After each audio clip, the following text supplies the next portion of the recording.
어느덧 이제 겨울이 지나가고 만물이 소생하는 3월이 되었습니다. 새로운 시작을 또 우리 가운데 새로운 계절을 허락하신 하나님께 이 시간 우리가 감사하는 시간이 되었으면 좋겠습니다.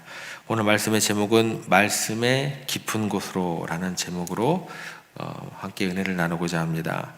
새해를 시작하면서 우리가 품었던 성령의 능력으로 부흥하는 교회, 성령의 능력으로 부흥하는 나라는 그 소망을 다시 한번 생각하시면서 세상 가운데 살아가시면서 우리들에게 닥쳐오는 그런 위험과 또 그런 유혹들 이겨내고 주님께 순종함으로 놀라운 승리를 맛보는 그런 3월달 그렇게 되기를 간절히 소망해 봅니다.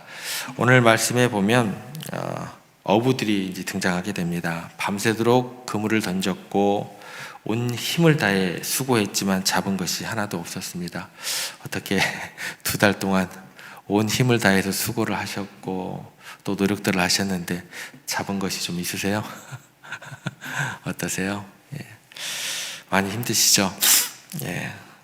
오늘 본문에 나오는 어부들도 그들의 시작은 실패였습니다. 예, 실패였습니다. 빈 배, 찢어진 그물, 또 허기진 배, 또 고된 노동으로 인한 피곤함, 아무런 소득이 없었다라는 거죠. 소득이 있었으면 그나마 좀 나았을 것 같아요, 그죠? 근데 아무런 소득이 없는 밤을 샌 어부들의 마음, 깊은 절망감, 또 무력감, 단 이 두 단어로 표현될 것 같습니다. 이것만 가득했을 것 같습니다.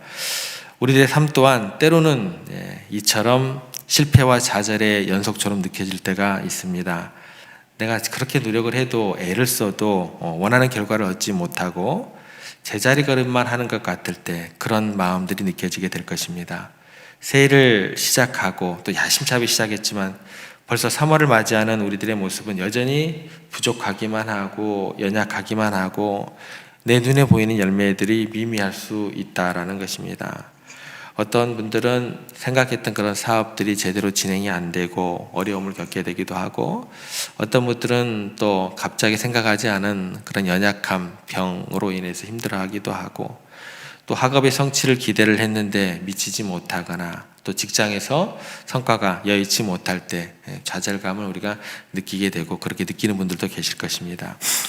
어찌됐건 우리 삶 속에서는 이렇게 빈 그물을 안고 살아간다는 거죠. 그런데 중요한 것이 뭐냐면 그렇게 중요한 그 어려움 가운데 있을 때 그 실패의 자리에 절망의 자리에 빠져 있던 그 어부들에게 예수님께서 직접 찾아가셨다라는 거죠.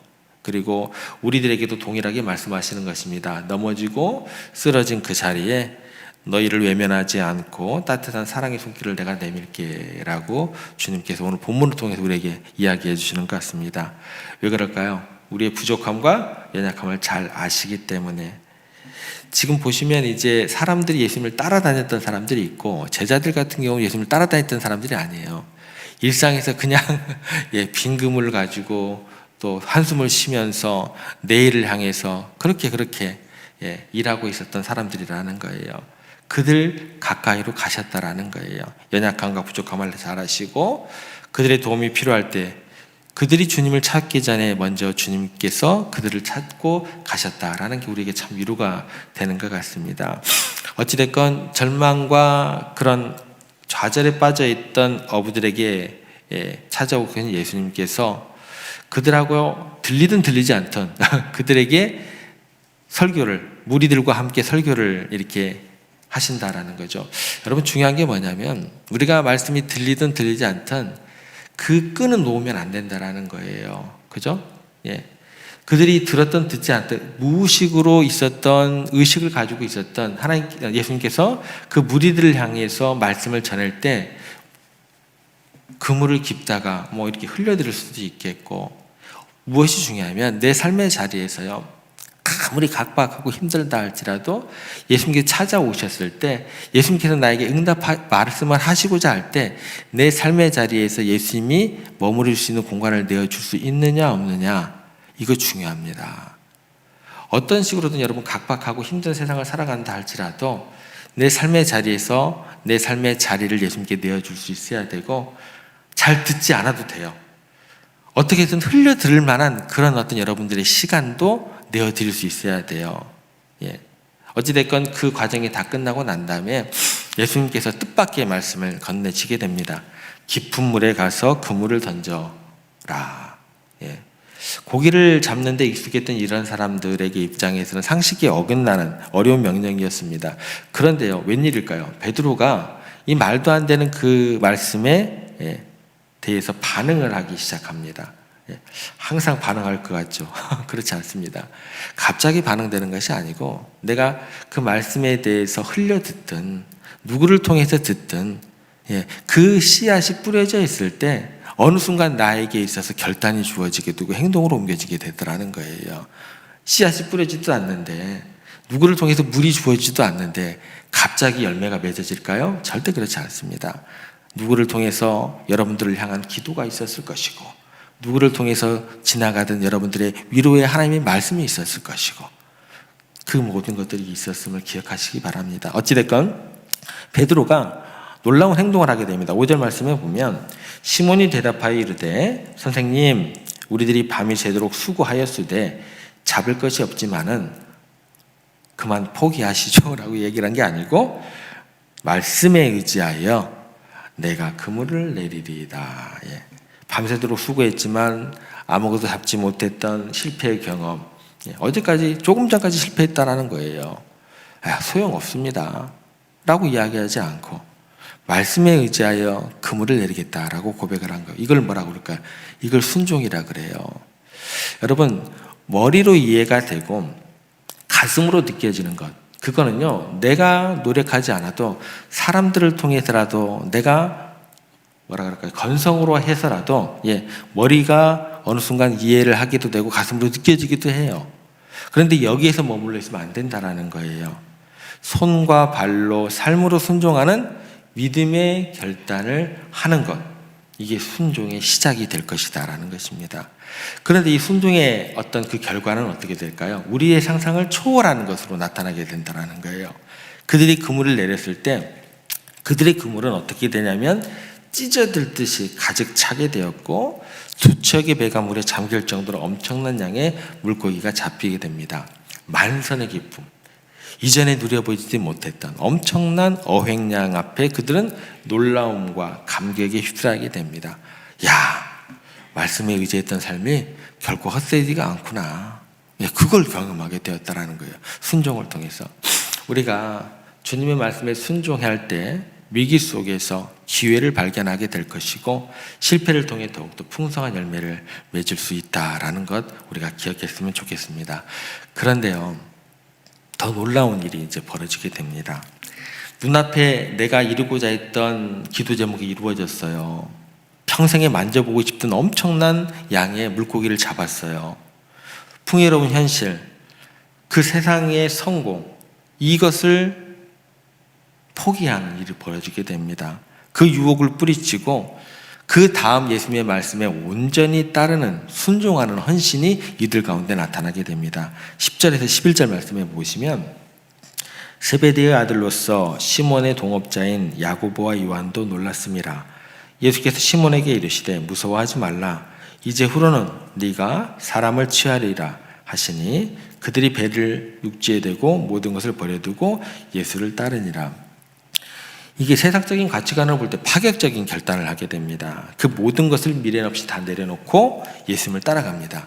그러니까 그들에게 있어서 지금 뭐냐면 물고기 어획량이 중요하지 않은 거예요.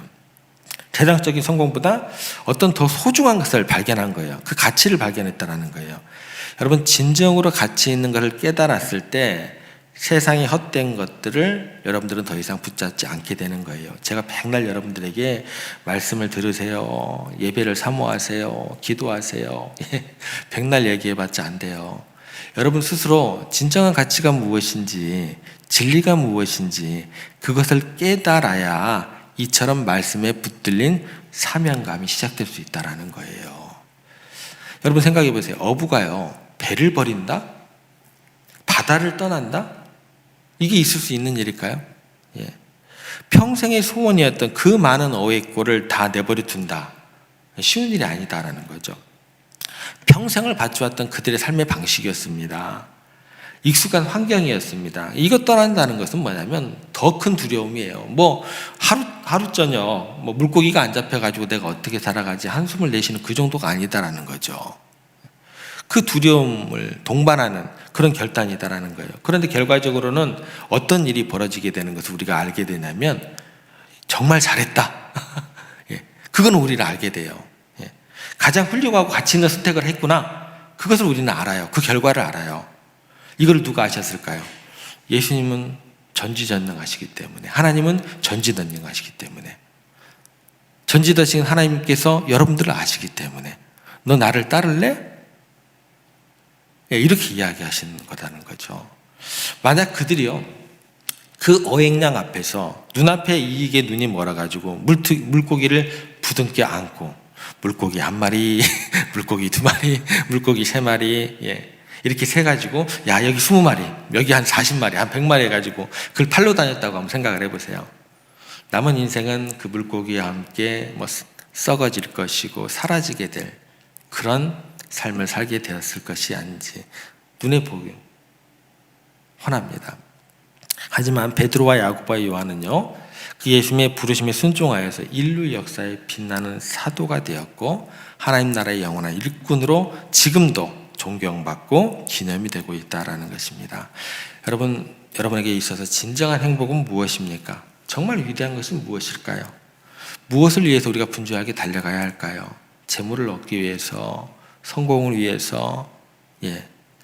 어쩌면 하나님께서는 야 그거 썩어 없애질 건데 내가 너 필요하면 줄 건데 거기에 모든 시간과 에너지를 다 쏟으면 어떻게 하니? 나를 위해서도 시간과 에너지를 좀 써야 되지 않겠니? 예. 우리들은요 우리 자신에게 끊임없이 질문해야 됩니다. 나는 지금 무엇을 위해 살아가고 있는가? 내 삶의 목적은 무엇인가? 우리의 삶이 중요한 것은 소유가 아니라 존재이다라는 것입니다. 내가 얼마나 많이 가졌느냐가 아니라 내가 어떤 사람이 되느냐가 중요한 거예요. 내가요 하나님을 소유한 사람이 되면요 내가 모든 것을 가진 사람이 되는 거예요. 여러분 하나님을 소유하시기 바랍니다. 예, 물질, 건강 필요하지만 우리 가운데 하나님을 소유했을 때 그 모든 것을 너희에게 더하시리라 그렇게 이야기해 주신 우리 하나님이 계시다는 걸 여러분 믿음으로 고백하시기를 바랍니다. 그리고 그 존재 가치는 오직 예수 그리스도 안에서만 우리가 발견될 수 있다라는 것입니다. 그리고 참 가치를 우리가 발견하게 되면 세상의 헛된 것들은 저절로 사소하게 여겨지게 되더라는 거예요. 그래서 여러분들 하나님 제가 물질을 안 보게 해주세요. 예. 사람들의 평판을 제가 중요하지 여기지 않게 해주세요. 이렇게 기도하실 필요 없어요. 뭐라고요? 기도하셔야 돼요. 세상의 헛된 것들은요, 예, 진리를 발견하시면 자연스럽게 버려지게 되고, 예, 그렇게 가볍게 여길 수밖에 없게 된다는 것입니다. 말씀을 깊이 사모하기를 원합니다. 그 가운데 진리를 발견하기 원합니다. 그 기도가 가장 최선의 기도가 된다라는 것입니다. 우리의 마음과 시선이 영원의 가치에 고정될 때 우리는 진정으로 가치 있는 것을 위해 우리 시간도 물질도 힘도 기꺼이 쏟아부을 수 있게 되는 것입니다. 우리가 주님의 참된 가치를 알게 될 때 세상의 것들은요 자연스럽게 뭐가 될까요? 그 매력을 잃어버리게 됩니다. 그래서 사도 바울이 뭐라고 얘기를 하냐면 모든 특권과 영광을 자기가 누렸던 것을 예수 그리스도로 인해서 뭘로 여기게 돼요? 배설물로 여겼다라는 거예요. 만약에 우리가 그것을 배설물로 여기지 못하고 있다고 한다면 말씀 가운데서 진리 되신 예수님을 아직도 우리가 온전히 경험하지 못한 것은 아닐까. 그 예수님을 더욱더 사랑하고 사모하고 말씀 가운데 발견하고 삶에서 성령님을 경험하게 되기를 우리가 노력하는 그런 모습이 먼저 우선시 되어야 할 것 같습니다. 그럴 때 길이요 진리요 생명이신 예수님을 따르고 말씀으로 순종하는 사람은 물고기를 낚는 어부가 아닌 영혼을 구원하는 사람을 낚는 어부로 변화될 줄 믿으시기를 바랍니다. 그렇게 여러분 생애가 가치 있는 것에 인생을 드리게 되기를 간절히 소망해 봅니다. 그리고 나라는 사람이 그렇게 변화되었을 때에 사람을 내가 변화된 그 하나님의 말씀으로 양육하고 키우는 그런 위대한 일을 감당하시는 우리 세종의 모든 성도 여러분 되시기를 주님의 이름으로 부탁을 드립니다. 어떤 사람이요 길거리를 이렇게 가고 있는데 빈둥거리고 놀고 있는 4명의 아이들을 만나고 있었어요. 꾀지지하게 생겨가지고 놀 것도 없이 그들끼리 서로 막 쌈박질하고 그렇게 어렵게 그 시간을 낭비하고 있었던 아이들입니다. 그 사람이 그 아이들을 그냥 지나치지 않고 사랑으로 또 관심으로 그들을 바라보게 되고 그 마음이 동해서 그 아이들을 교회로 데리고 왔어요. 당시 그 교회는요, 주일학교가 없었습니다. 4명을 앉혀놓고 이제 주일학교를 시작한 거예요. 우리 청소년 모레 시작했으니까 여러분들 기도 많이 해주시기 바랍니다. 어쨌든 교회를 데려와가지고 그 4명을 가지고 주일학교를 시작을 한 거예요. 근데 그 아이들에게 정석껏 이제 막 먹을 것도 주고 또 하나님 말씀을 가르치고 그렇게 시간이 흐르면서 자연스럽게 그 아이들이 교회에서 성장을 하게 됩니다. 작은 시작이었지만 그 선생님의 그 헌신으로 인해서 놀라운 결과가 나타나게 됩니다. 그리고 시간이 흘러서 1932년이 되었습니다. 선생님의 생신이 되었어요. 그 4명의 학생으로부터 축하 편지가 도착하게 됩니다. 한 명은 복음을 전하기 위해서 중국 땅에 헌신하는 선교사가 된 사람으로 편지가 왔고, 다른 한 통은 연방정부 은행의 총재로부터 편지가 왔습니다. 그리고 또 한 통의 편지는 당시 대통령 비서실장이 보낸 것이 되었고, 나머지 한 통은 그 아이 중에서 가장 초라하고 말썽꾸러기였던 아이였는데, 그때 대통령이 된 허버트 후버가 직접 친서로 선생님의 생신을 축하했던 거예요. 그 4명 아이들이 이렇게 자라게 되었다라는 거예요. 저는 우리 교회 모든 성도분들께서 하나님의 말씀을 증거함으로 위대한 하나님의 사람들을 만드는 그런 믿음의 세대들을 세우는 능력 있는 말씀의 어부들이 되기를 간절히 기도하고 싶습니다. 3월을 시작하시면서 여러분들 말씀을 더욱더 가까이 한번 해보시기 바랍니다. 그동안 멀리했던 말씀, 형식적으로 읽으면서 대했던 말씀, 또 내가 들었긴 들었지만 결단하지 않으므로 실천하지 않았던 그 말씀이 있다고 한다면 한번 다시 한번 붙들어 보시기를 바랍니다.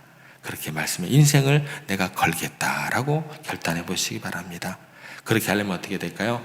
예배와 모임에 힘쓰고, 예배와 모임에 힘쓸 때 말씀으로 찾아오시는 그 주님을 그때 어떻게 되는 거예요? 만나게 되는 거예요. 아무런 어떤 그런 것들이 없는 상황에서 말씀으로 찾아온 주님 만나기가 쉽지 않다라는 거예요.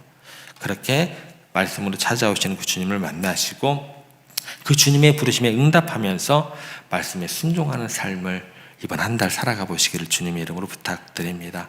그렇게 해서 여러분들의 삶이 하나님의 말씀으로 변화되고 성령의 능력으로 부흥하는 교회를 이루게 되고, 성령의 능력으로 그렇게 부흥하는 여러분들 개인의 삶과 가정이 되기를, 그리고 귀한 도구로 하나님의 나라의 영원한 일꾼도 쓰임받는, 그러면서 참 가치와 보람을 풍성히 누리는 복된 여러분들의 3월 한 달이 되기를 주님의 이름으로 축복합니다.